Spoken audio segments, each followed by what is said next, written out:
Οι εικόνες εγκατάλειψης που αντίκρισε ο πατέρας στο Δαφνί ήταν αρκετές για να πάρει την απόφασή του. Η Ελένη θα έμενε στο Κοσταλέξη. Τότε την πήρε και την έφερε στο σπίτι και είπε ότι εμείς θα ζήσουμε όλοι μαζί εδώ πέρα όσο μπορούμε και με οποιαδήποτε μέσα μπορούμε. Αυτό ίσως ήταν και το σφάλμα, γιατί αν ήταν εκεί ενδεχομένως θα είχε κάποια ιατρική φαρμακευτική περίθαλψη, τίποτα άλλο. Την οικογενειακή γαλήνη δεν θα την είχε. Μάζεψε τα τρία αδέρφια, της λέει: σας δίνετε εντολή να καθίσετε εδώ και την κατάρα μου την αφήσετε. Και από εκεί και πέρα ξεκίνησε η ιστορία. Η Ελένη κλείστηκε στο σπίτι, καθώς τα αδέλφια της τη θεωρούσαν επικίνδυνη. Όταν πια η Ελένη άρχισε να γίνεται επικίνδυνη, να παίρνει το μαχαίρι, να σφάζει τα ζωντανά του σπιτιού και αν την εμποδίζεται να τους επιτίθεται, αναγκάστηκαν να την κλείσουν μέσα. Το 1955 ήταν η τελευταία εμφάνιση όταν παντρεύτηκε μια αδερφή της από τα 5 αδέρφια που ήταν. Τότε την παρακαλέσανε να βγει στο γάμο της αδερφής να χορέψει, τότε βγήκε λίγο και μετά δεν ξαναβγήκε στην κοινωνία. Την ίδια ώρα οι γονείς και τα 3 αδέλφια της Ελένης απομονώθηκαν στο μικρό κοσμό τους. Η οικογένεια αυτή ταυτίστηκε με την άρρωστη κόρη τους και εγκατέλειψαν τα εγκόσμια, παραιτήθηκαν από τη ζωή. Πουθενά δεν φαινόσανται, μόνο στις δουλειές τους και στην εκκλησία. Σε καμία άλλη εκδήλωση δεν είχαν παρουσιαστεί, ζούσαν το δράμα τους. Όλα τα αδέλφια μένουν ανύπαντρα και ενωμένα στην κοινή τους μοίρα. Υπήρχαν πολλά συνοικίες για τις 2 αδελφές, τη Μαρία και την Ολυμπία. Και για τον αδελφό. Δεν προχώρησε κανένας. Δεν προχώρησε σε κανένας. Σε γάμο δηλαδή το είχαν αποκλείσει τελείως. Ήτανε ζωντανή κατάδικη ήδη. Το 1973 πέθαναν οι γονείς της Ελένης. Κάποιοι υποστηρίζουν ότι τα αδέλφια της επηρεάστηκαν από την αρρώστια της.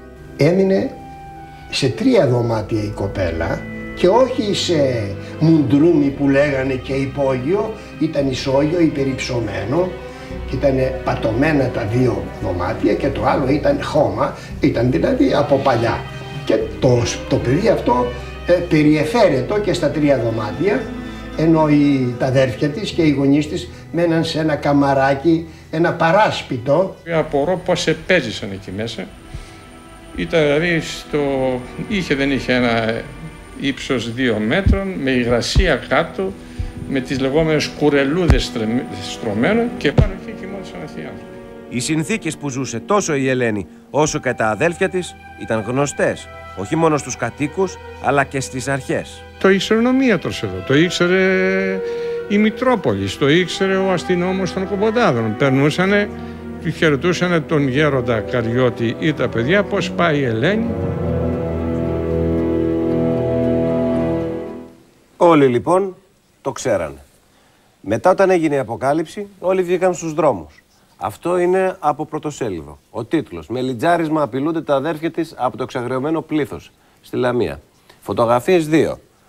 Η Λαμία ξεσηκώθηκε, υπόδικο όλο το χωριό, λέει ο εισαγγελέας. Η αλήθεια όμως είναι ότι ενώ το ξέραν όλοι, η αποκάλυψη και η καταγγελία έγινε για πολιτικούς λόγους. Κάτι το οποίο μάθαμε εμείς ασχολούμενοι με αυτήν την ιστορία. Υπήρξε δηλαδή ανώνυμη καταγγελία, η οποία λέγεται, και θα το δούμε στη συνέχεια της ιστορίας, η οποία έγινε για λόγους πολιτικής αντιπολίτευσης μέσα στην κοινότητα. Επειδή κάποιος ήθελε να κάνει ζημιά, επειδή δεν εκλέχθηκε, επειδή δεν πήγε καλά ο συνδυασμός του, επειδή ο ίδιος δεν πήρε σταυρούς. Για να κάνει μια ζημιά, λέγεται ότι η καταγγελία ξεκίνησε από εκεί. Και μετά όλη η φασαρία. Είναι προφανές βέβαια το χωριό γνώριζε. Βέβαια δεν γνώριζε τι γινόταν μέσα στο δωμάτιο. Μα δεν γινόταν αλλά τίποτα. Ότι υπήρχε μια τρελή, το γνώριζε. Δεν γινόταν τίποτα μέσα στο δωμάτιο.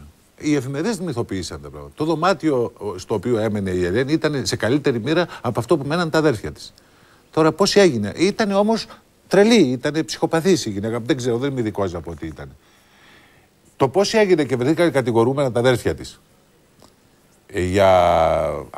για τις κακουργηματικές αυτές πράξεις είναι μόνο κατόρθωμα του τύπου και των διαφόρων επιστημονικών συλλόγων, εντός εισαγωγικών, εγώ τους βάζω επιστημονικούς συλλόγους, που παρακολουθούσαν τις εξάρσεις του τύπου και καταγγείλαν τα αδέρφια και το χωριό. Τώρα δεν θα πούμε φταίει το κράτος. Εγώ συμφωνούμε απόλυτα. Καταρχήν αλλά δεν όταν πρέπει ανοίγει μια πόρτα. Πάντα κάποιος, έτσι. Ναι. Να ξεκινήσουμε από τα βασικά. Γιατί πρέπει να φταίει πάντα κάποιος? Αν όμως κάποιος πρέπει να φταίει, αυτό είναι το κράτος το οποίο, μη έχοντας καθόλου υποδομές, τουλάχιστον εκείνη την περίοδο, και δυστυχώς ακόμα και σήμερα λίγο πολύ τα πράγματα δεν έχουν αλλάξει, μη έχοντας καθόλου υποδομές, δεν μπορεί να. Ξέρεις τι είναι? Αμόρφωτοι τρεις άνθρωποι να παίρνουν την κατάρα του πατέρα του, στρεφή και την κατάρα, μην πάτε το παιδί μου στο ψυχιατρίο. Όχι γιατί θέλει να του κάνει κακό, αλλά γιατί έχει δει τα χάλια στα ψυχιατρία και όλοι τα ξέρουν, οι παλιότεροι τουλάχιστον, οι συνομιλικοί μας και πάνω, ξέρουν πολύ καλά τι συνέβαινε τη δεκαετία του 70 και του 60 στα ψυχιατρία. Βέβαια, είναι άσυλα. Τους πλέναν ομαδικά με λάστιχα. Έτσι. Τρώγανε όλοι βρώμικα φαγητά. Οι άνθρωποι εν πλήρη συνειδήσεις την κρατήσανε και για να την προστατεύσουν. Τώρα, αν για τις ανάγκες του τύπου. Και ήταν αγρίμοι, ήταν τρελοί, ήταν σαν ζώων έμενε εκεί μέσα. Όπως σαν ζώα έμεναν και τα αδέρφια της όμως. Ναι. Τώρα, αν για τις ανάγκες του τύπου έγινε όλο αυτό το. Όχι, θέλω να σου πω το πολιτικό, δεν το ανέφερα. Το ανέφερα ακριβώς για να πω. Πέρα από ο τύπος πήγε, φωτογράφησε, πραγματικά ήταν άθλια η εικόνα. Ήτανε, ναι. Ντροπή πραγματικά για τον πολιτισμό μας. Όμως εδώ φαίνεται ότι υπήρχε και μία. Γιατί λέμε ευθύνες στο χωριό. Όχι, υπήρχε κάτι άλλο. Είχε και ένα πολιτικό χρώμα αυτή η ιστορία, το οποίο όμως ποτέ δεν αποδείχθηκε. Πάμε να δούμε το βίντεο.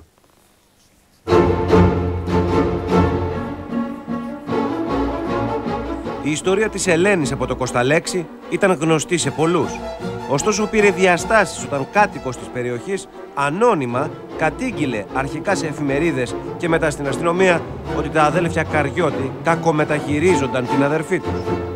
Από τη μια μέρα στην άλλη, ο Ευθύμης, η Μαρία και η Ολυμπία βρέθηκαν στη φυλακή. Τότε οργίασαν ευθύμιες επειδή είχαν προηγηθεί οι δημοτικές κοινοτικές εκλογές τον Οκτώβριο του 1978. Η μία παράταξη έναντι της άλλης επλειοψήφισε κατά 7 ψήφους και ελέγεται τότε μετεπιτάσεως, κανείς όμως δεν μπορούσε να ασχοληθεί με αυτά τα πράγματα, ότι κάποιος από εκεί δυσαρεστημένος έκανε αυτή την καταγγελία.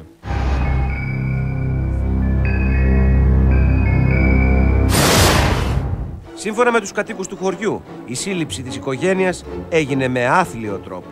Λεβιλισμός είναι αυτό, να πάνε να κυνηγάνε τους ανθρώπους. Λες και είχαμε εδώ πέρα αυτό, ολόκληρη εκστρατεία. Ξέρετε τι γίνεται? Το κατηγορητήριο ήταν το εξής.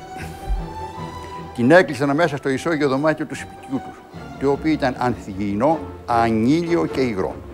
Της απαγόρευσαν να βγαίνει έξω από το δωμάτιο. Ο εγκλεισμός έγινε εκ προθέσεως. Όταν συνέλαβαν τα αδέρφια, οι αστυνομικοί διαπίστωσαν ότι και αυτοί ζούσαν σε συνθήκες ίδιες με αυτές της αδερφής τους. Ήταν βρώμικοι, μιλούσαν ελάχιστα και πολλές φορές έδειχναν να μην αντιλαμβάνονται τι γίνεται. Αυτή ήταν σε χειρότερη κατάσταση. Όταν έφτασα στο τμήμα ασφαλείας και περιμέναν συγγενείς να γυρίσω εδώ, του λέω: πάτε σαπούνι, νερό να τους πλύνετε. Δεν μπορεί να πλησιάσουν άνθρωποι, να τους πλησιάσει άνθρωπος. Την ίδια ώρα η Ελένη έβλεπε φοβισμένη τους αστυνομικούς να μπαίνουν στο σπίτι της χωρίς να μπορεί να αντιληφθεί τι πραγματικά συνέβαινε. Ο ψυχίατρος που την εξέτασε εκεί μιλά για ένα πλάσμα εξαθλιωμένο. Ήταν εξαθλίωση. Ήτανε που ήταν βαριά η πάθηση, αλλά ήτανε αυτά που έπρεπε να γίνουν εκ μέρους των οικείων, δεν τις το είχαν. Μια καλή ενδυμασία καλή όταν λέμε, να μην είναι και γυμνή και να της δίνει και να τρώει. Της δίνει να φάει κάτι, αλλά τι εκεί τώρα έπρεπε να της το δίνεις με το χέρι. Ενώ την πλύναν, την καθαρίσανε, τις φορέσανε νυχτικές και τη βάνανε σε δωμάτιο, σε κρεβάτια πάνω, η Ελένη μετά από 2 ώρες, 3, τα έβγαζε και καθόταν κατά από το κρεβάτι. Ωστόσο, λίγες ημέρες αργότερα η Ελένη άρχισε να παρουσιάζει κάποια σημάδια βελτίωσης.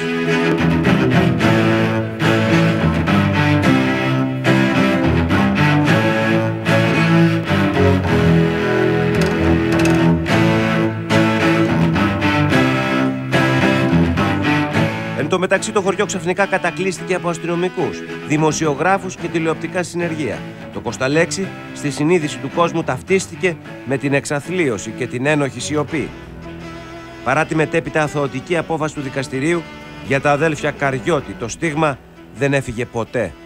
Πριν τη δίκη έρχονταν στο χωριό λεωφορεία από όλη την Ελλάδα, μηδέ του εξωτερικού εξαιρουμένου. Δηλαδή ήρθαν τηλεοπτικά συνεργεία του εξωτερικού.